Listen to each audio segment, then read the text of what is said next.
요즘은 괜히 이게 유튜브를 막 열심히 하다 보니까 책을 쓰다가도 입이 빠르다는 걸 뼈저리게 느끼네. 책을 쓰려면 좀 안정되게 차분하게 써야 되는데 머릿속에 온통 아유 글쓰기 귀찮으니까 입으로 빠른 입으로 그냥 유튜브나 빨리빨리 찍자 뭐 이런 생각이 가득하니까 큰일이네 큰일이야.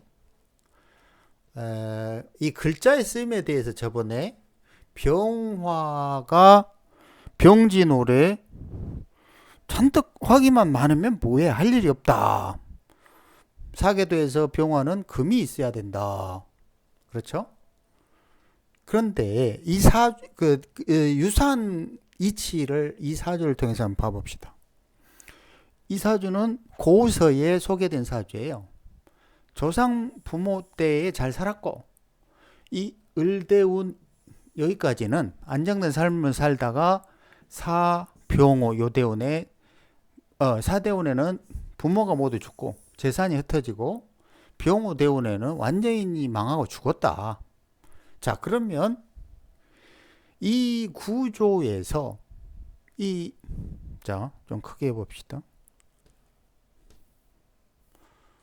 예를 들어서 말이에요.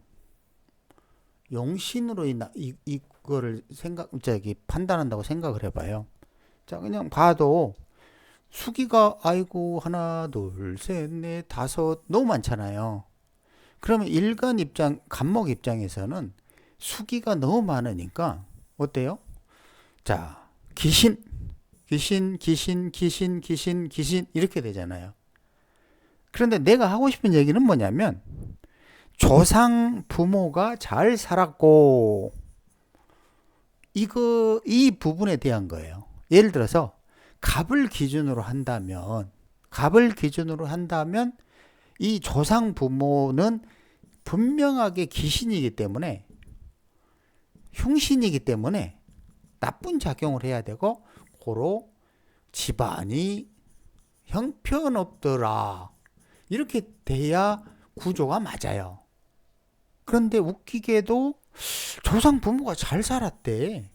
그리고 아까 그 을대운까지는 문제가 없이 잘 편하게 살았는데 사대운에 갔더니 부모가 모두 죽고 병오대운에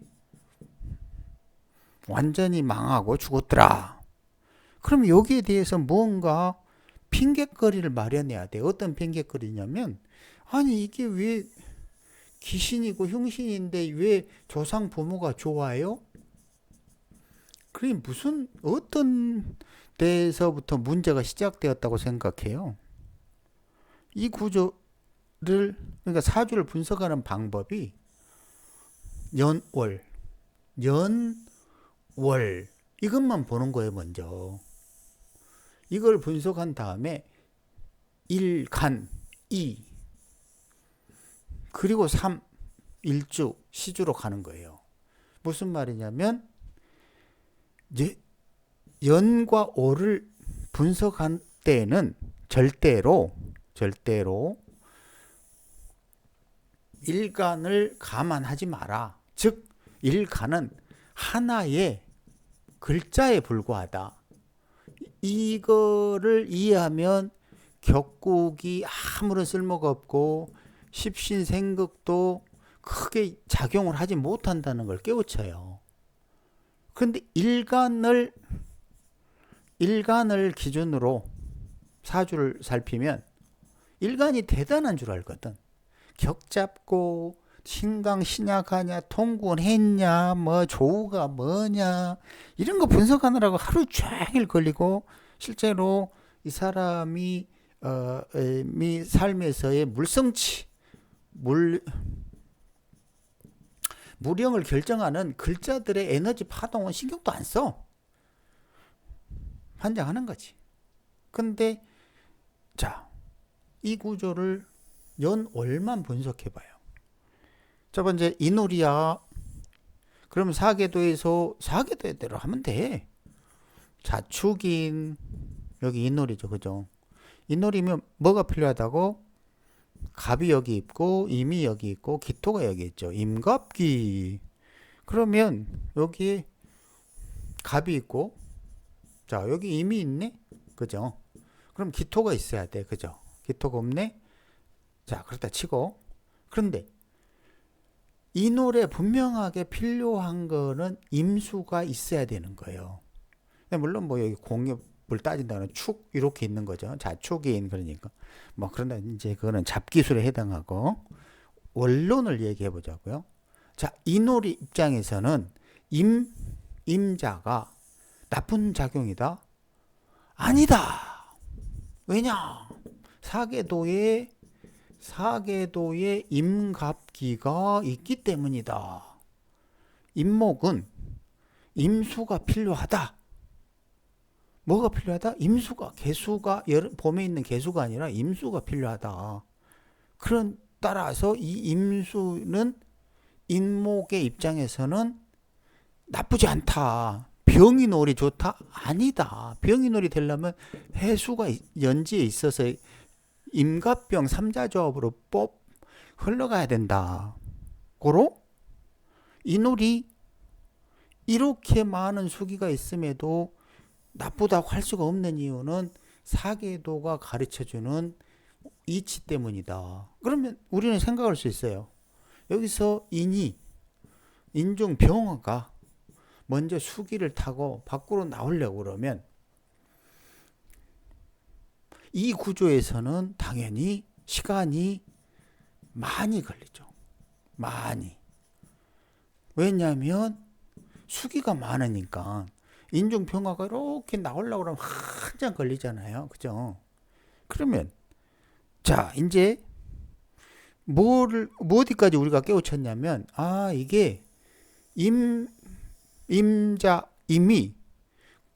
일간을 기준으로 했을 때는 분명하게 기신이나 흉신이었는데 일간을 배제하고 연주와 올주만을 살피니 갑자기 뭐가 됐다? 결코 나쁜 작용을 하는 글자가 아니라는 것을 이해했다. 이걸 이해하고 나니까 조상 부모가 잘 살았고라는 이 문구가 이해가 되더라. 그 외에 다른 방법 뭐가 있어요? 십신으로? 정편인 혼잡 좋아? 안 좋죠? 무슨 방법이 없어. 뭐라고 설명할 방법이 없어요. 그런데 이제 이걸 분석하고 나니까 우리가 뭘 다시 생각해 볼 수 있냐면, 자, 인이 여기 있으니까 그 다음 글자는 무엇이어야 되지? 당연히 병화여야 되지. 그죠? 왜냐? 수기를 임갑병으로 빼줄 수 있으니까. 그런데 또 갑이네? 이 갑이 어떤 상황이죠? 그렇게 되면? 얘가 여전히 뿌리 내리고 있어. 그죠? 발전의 기상이 아니라 여전히 뿌리를 내리고 있다고. 밖으로 나가야 되는데 밖으로 나가지 못하고. 자, 그러면 좀 이상한데? 왜 을사의 사화 그리고 병호 여기에서 부모가 다 돌아가시고 병호에서는 다 깨지고 자기도 죽었지? 왜냐? 사주 원국에는 분명하게 인중 병화가 필요하다고 이 구조적으로 짜여져 있기 때문에 대운에서 을사병으로 가니까 좋아야 함에도 불구하고 왜 나쁘냐? 그걸 이해하지 못하면 또 조상 부모가 잘 살았고를 이해하지 못하는 거랑 동일해요. 이것이 사주 원국과 대운의 차이예요. 즉 적어도 이 어딘가에 즉 인중병화가 일주나 시주 어딘가에 기어 나와 있다 그러면 이 대운에서 병호가 와도 그 충격 강도가 심하지 않아요. 근데 없는 상태에서 오면 두들겨 맞기 딱 좋은 구조로 돼 있다고. 왜냐하면 수많은 임수들은 병화를 보는 순간 계속 응축해 있다가 분산하려고 바쁘게 움직이기 시작한다고. 얘들은 병화가 없는 상태에서는 가만히 있어요. 죽어 있다고. 응축된 물처럼, 그러니까 얼음이 언 것처럼 차갑게 가만히 움직이지 못하고 있다가 병화를 보는 순간 녹으려고 막 움직여요. 마찬가지로 갑인은 임무로 이렇게 둘러싸여 있을 때는 뿌리만 밑으로 계속 내리고 있다고. 그러다가 병호가 왔네? 그러면 갑자기 갑인이 막 움직인다고. 이런 것이 좋을 것 같아도 좋지 않아요. 왜냐하면 원래 사용하던 에너지 값이 10이라면 갑자기 100을 써버리면 이건 탈이 나요. 자, 이런 것들도 마찬가지야. 병화를 본 이런 것들은 막 움직이면서 병화를 밑으로 끌어내려 버린다고. 왜냐하면 막 움직이면서 응축 에너지를 병화에게 죽도록 방사해 버렸거든. 그러니까 빛이 환하게 밝은 것처럼 생각했는데 결과적으로는 이렇게 추락해 버려요.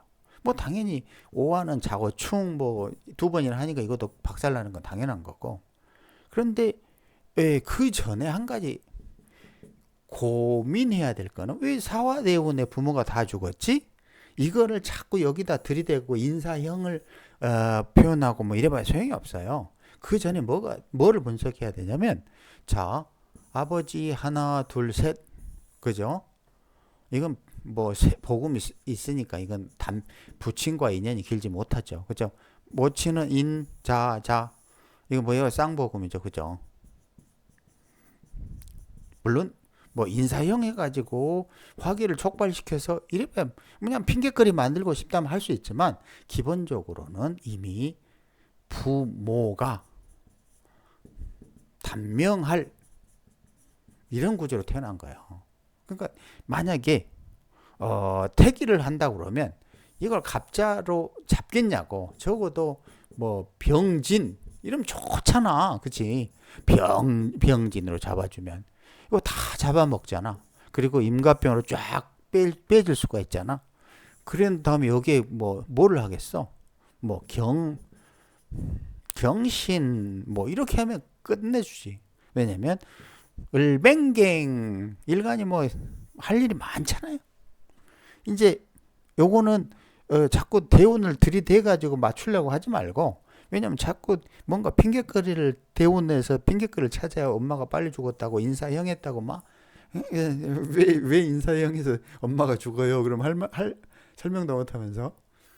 그러니까 먼저 원국에서 찾아야 되는 거죠. 원국에서. 그죠? 그러니까 우리가 이 생각하는 이 것의 어떤 착오나 오류들이 어디서 왔는지를 가만히 생각을 해봐요. 지금 다시 돌아가서 조상 부모가 잘 살았대. 아니 이게 이상하다.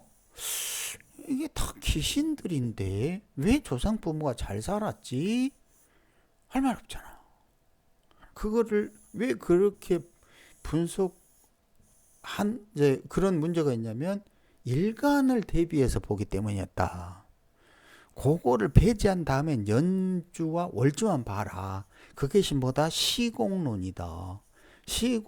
월지에서 원하는 시공이 무언가만을 살펴라. 그런 거 설명하라.